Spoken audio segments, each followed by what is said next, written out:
Bonjour et bienvenue dans cette première vidéo sur KiCad. L'idée aujourd'hui, KiCad 7 approche à grands pas et on va essayer d'installer la dernière release candidate, vous voyez, du 8 juin, peut-être même une version un tout petit peu plus à jour, et puis on va essayer de le découvrir ensemble, jouer avec. Donc on va les télécharger ici, donc vous voyez ça tourne sous un très grand nombre d'OS, distributions et autres. Nous on s'intéresse donc pour l'instant à Windows, bien. On peut récupérer la version stable, la version 6.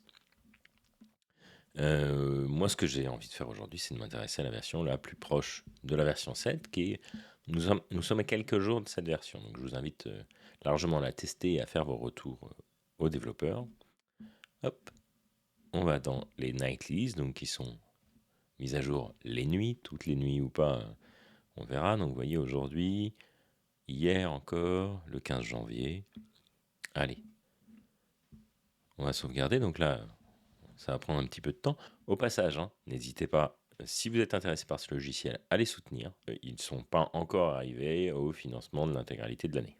Donc on regarde ensemble. Alors oui, c'est pas le nom de version le plus lisible qui soit, mais on est sur les versions Nightly. On va rien fermer d'autre comme application, ce qui est assez rare, il le souligne de manière amusante. Et je vous invite à ajouter les fichiers d'aide dans votre langue, voilà, si c'est possible. Alors, étant sur cette version-là, on va pas avoir la possibilité. L'espace requis 6,3 Go, donc assurez-vous que vous allez pouvoir le faire. Donc ici, j'ajoute toutes les bibliothèques. Je mets les projets de démonstration, je fais les file association et bien sûr, on installe la main application dont on a besoin. Et donc, on installe ça dans KiCad 7.0. Et on est parti. Donc l'installation est relativement rapide. Après, ça va bien sûr dépendre de votre machine et des possibilités. Installation des modèles 3D. Oui, ça c'est un point assez intéressant. On ira voir dans cette vidéo ou dans une autre, on verra, s'il est possible donc de voir en 3D notre carte. Et oui, c'est possible, spoiler. Alors en parlant des bibliothèques, parce que libraries c'est bibliothèques, vous voyez qu'on peut les récupérer, on peut voir les licences, on peut voir les conventions si jamais vous décidiez d'en créer vous-même. Et puis on a des third-party libraries. Donc ce sont des bibliothèques fournies par des fournisseurs. Donc DigiKey, qui vous vend des composants, Octopart, SparkFun, vont fournir des bibliothèques. Alors, si on veut éditer, créer des objets 3D, il va falloir donc FreeCAD. On va pour l'instant pas installer FreeCAD. On démo KiCad 7 et on va créer donc le projet premier pas. Donc, il vous crée automatiquement le schéma et un PCB. Donc, le schéma, c'est notre premier élément, ce avec quoi on va dialoguer avec KiCad pour lui demander de générer le nécessaire pour notre PCB. Et le PCB, pour l'instant bien vide. Pareil, donc on voit un cartouche, des explications. Et voilà.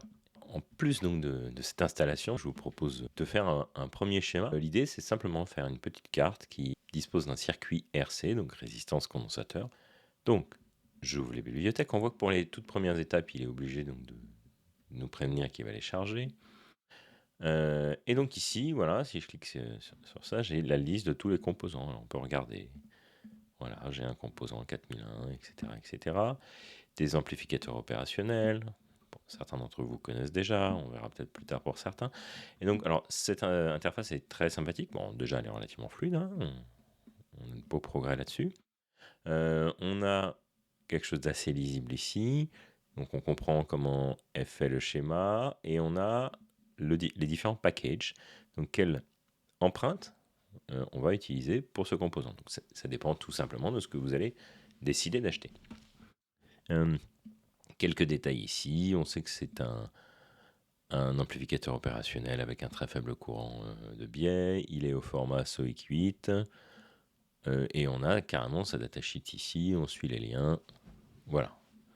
On a la datasheet. On peut d'ailleurs vérifier le schéma. Bien. Donc j'ai besoin, pour faire un circuit RC d'une résistance, donc, on a un système de recherche intégré dans la barre. C'est super sympa. Maintenant, il est en anglais. Donc il faut juste connaître le nom des composants en anglais, ça devrait aller. Résistor, vous voyez, on en a tout plein avec des empreintes. Alors, on va gagner un peu de temps. c'est pas des potentiomètres qu'on veut, résistance donc variable. Résistance de shunt, ça pourrait y ressembler, mais c'est pas ça qu'on veut. Ah, on a des R small et la version US. Vous voyez la version US avec ce petit zébra, c'est le standard. Donc voilà, on a le R US, encore une fois, résistance variable. Le reste, vous voyez, on est sorti. Donc moi, je vais m'intéresser à R small, le classique européen. Il n'y a pas d'empreinte spécifiée ici. Alors, plusieurs options. On peut décider de ne pas les affecter maintenant. On peut décider de le faire. Alors, moi, je souhaite le faire. Il y en a beaucoup. Il y en a beaucoup. On va considérer que pour l'instant, vous ne savez pas exactement ce que vous voulez choisir. Moi, ce que je vous propose, c'est qu'on utilise des résistances dites au format 12,06. C'est une indication sur la taille, la surface du composant. Et donc, je vous propose qu'on prenne la version hand solder, donc plus facile à souder à la main en théorie. On pourra approfondir un jour et voir quelles sont les différences. Hop, je pose ma résistance, je vais me mettre ici. Alors vous voyez, on n'y voit pas grand-chose, mais hop, molette vers l'avant, et on va tout de suite voir notre composant. Échappe pour désélectionner. On a donc un numéro de composant, donc c'est une résistance, et la première qui a été automatiquement affectée. Si je clique dessus, je peux les modifier, je vois l'empreinte. Et si pour une raison ou une autre, j'avais un lien à faire sur une documentation, je peux ici ajouter donc l'adresse. Je peux décider de montrer les noms, enfin de faire beaucoup de choses, mettre en miroir. Bon, pour l'instant, on va laisser comme ça. J'ai envie maintenant, donc c'est une résistance, j'aimerais un condensateur. Non, condensateur, c'est capacitor.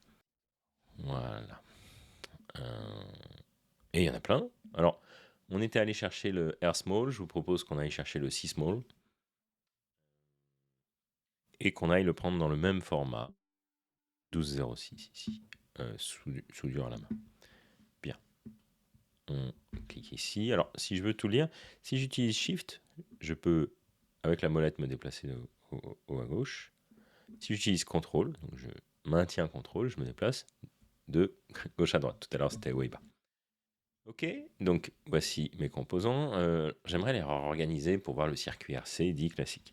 Alors, je sélectionne simplement mon composant, voilà, et je tape sur R. Et ça le fait tourner. Et donc maintenant, si je veux terminer, je vais devoir relier mon résistance et mon condensateur. J'ai donc un circuit RC, mais il manque pas mal de choses avant que ce soit opérationnel.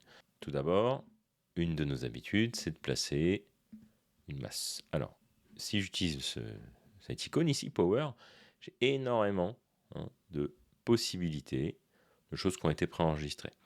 Ici, j'ai envie de prendre GNDRF. Alors, vous voyez, il y a GNDRF, on voit le symbole, on voit le nom, puis il y a beaucoup de choses qui se rajoutent. On verra si on fait un peu de ménage tout à l'heure. Alors, première solution, on peut le poser tout simplement, coller comme ça.